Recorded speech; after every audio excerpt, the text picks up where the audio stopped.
Scott Lauber from the Boston Herald back here at JetBlue Park, where the Red Sox have lost to the Orioles 5-4. Most of the action today, though, didn't occur on the main field here. It occurred on the backfields behind us.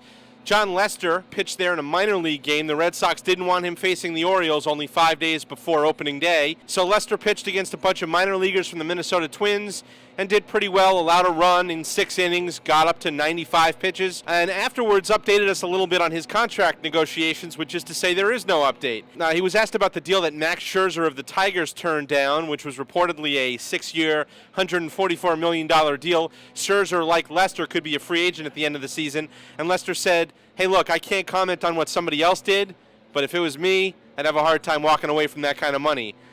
Can't say I disagree with him on that one.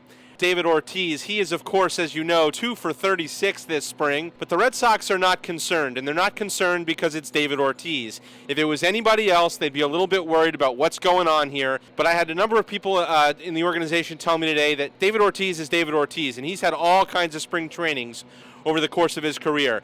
No matter what, he ends up with 29, 30 home runs and 100 RBIs and a 950 OPS, and they're sure that David Ortiz will be right back in that range again. So it really doesn't matter to them what David Ortiz has done so far. They would, I think, like to see him get a few more hits before the week is over, but they're not going to panic if he doesn't. Xander Bogaerts and Will Middlebrooks went deep back-to-back in the game today, which was a good sign for the Red Sox, something they hope to see an awful lot more of during the season when it counts. Red Sox have a night game here tomorrow, and then they are back on Friday against the Minnesota Twins. Nothing new on the Grady Sizemore, Jackie Bradley front. A decision on that won't be made probably until Friday, so stay tuned for that. The rest of the week is probably going to be all about center field. Check us out tomorrow in the paper and on BostonHerald.com. I'm Scott Lauber, and we'll talk to you then.